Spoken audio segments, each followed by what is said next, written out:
Hello, Iona College. Welcome back to the Sports Vault. I'm your host with the most, Jersey Joe, and we're at the fourth segment of our show, and we're going to talk. Our most popular segment by far last year was our fantasy baseball sleeper segment. Me and Rob had a lot of fun doing this last year, and right now, Bleacher Report put up an early one, and man, are you lucky you have us doing ours, because this one is pretty rough. I mean, they start out with Devin Mazzaraco, Corey Hart, Kelly Johnson, Will Meadowbrooks, and Jonathan Villar. Now, none of those guys are really worth... I mean, pretty much Bleacher Report's list are stretches, all the way.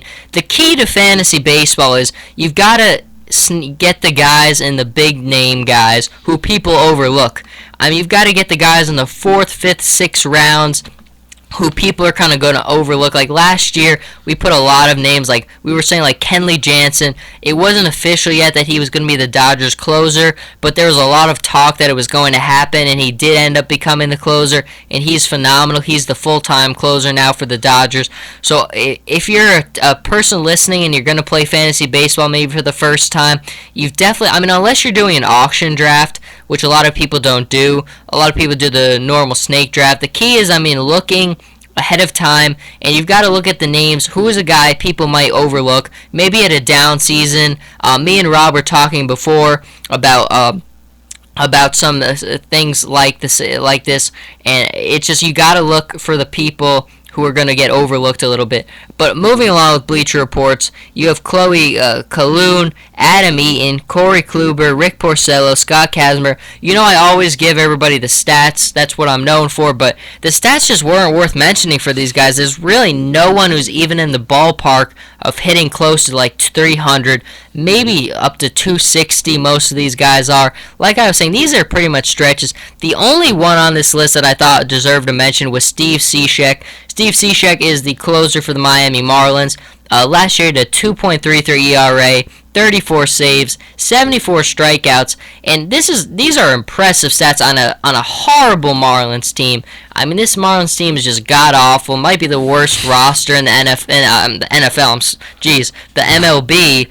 And, Cishek is a good pitcher, though.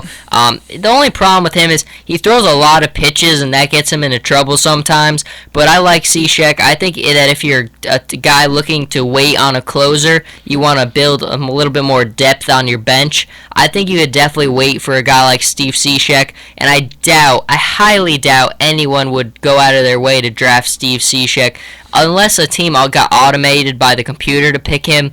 There's no way I think a lot of casual fans would know who he is. So you'd really get a good deal on Steve Cishek. The only problem is he's on a bad team, so he's not always going to get as high saves as some of the big names, but 34 saves isn't bad. You're going to get him for a steal, so that's the best list on Bleacher Reports. But as we move closer and closer to the MLB season and we put more and more MLB content out, we're definitely going to continue our segment for the MLB, and we'll finish our list. But that's just our thoughts on the Bleacher Report one. Not great other than that one. But moving on, the Milwaukee Brewers position players show up today, and for the most part, you're probably wondering, why would I care that the Milwaukee Brewers position players are talking? And I agree, but Ryan Braun is the big thing. We haven't heard from Ryan Braun in a long time from his suspension, and I'm really curious to what's going to happen. Rob, didn't you had the quote before what he said? What did he say when he... it's all in the past It's all in the past now. Right. Well, here's the thing. Somebody's got to ask him the tough questions. We're owed answers from Ryan Braun. The thing that really bothers me with Braun is, look, I don't like any of the steroid guys. I voice my opinions on the steroids in baseball all the time.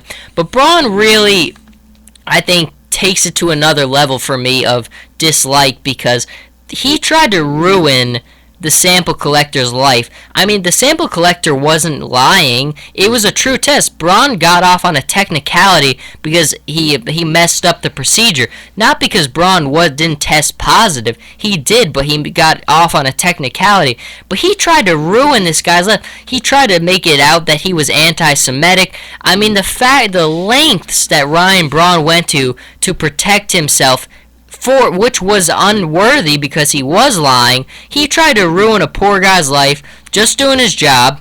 And I think Ryan Braun, for me, I mean, that's just signs of a bad. That's kind of a sickness to me. The fact that you would go that far and you try to ruin some guy's life, and you know that you're lying. I mean, it's just really bad. And for that fact, Ryan Braun, to me, has no. He has no excuses to hide. He has to show. He has to talk.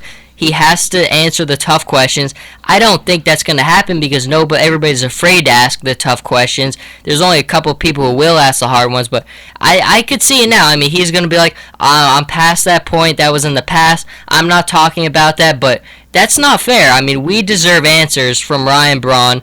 He needs to sit down and explain to us how he could do this to another human being. It really is just sickening to me. It drives me crazy that we're just going to sweep this under the rug because I want answers. We deserve answers. What's your thoughts on this case? With this case, I can't wait to see when he goes on his away games to teams like the Reds, Joe, the Cardinals, or Pirates, because I can't wait to see what the fans are going to do with him over here. And the most thing right now is he has to come out right now. He's going to have to talk about this whole steroid issue, try to win back his fan base. Because you know what? A lot of people lost faith in him last year when they found out that he juiced. Probably broke a lot of kids' hearts who look up to this guy playing every day as a baseball player. He has to come out right now. And you can't put this behind you. You have to go out. Just like you said, you got to answer these questions. And you got to show that you've gotten over this issue and that you're the real man in this situation. But you know what? It's still not going to change the issue that he took steroids and that he tried to ruin another man's reputation whatsoever. Yeah, I mean, like I said before, I mean, even though most people are a little bit more forgiving of the steroid thing than I am, I mean, I totally am not. Once you're a steroid guy, for me, it's my opinion that you should be kicked out of the major leagues. I mean, there's just no room for it. But the thing that just takes it to another level is just the disregard for another human being's life. I mean, trying to label him as a racist, that would just ruin his entire life. Everywhere he went, people would look at him differently, and that just sickens me. It really does. So, Ryan Braun, here's hoping we get some real answers from him. Doubt it's going to happen because, like most people, steroid users, he's a coward, but we'll see what's going to happen with that. Moving on to a guy who is a hero, though, in MLB, somebody we can actually respect, Derek Jeter.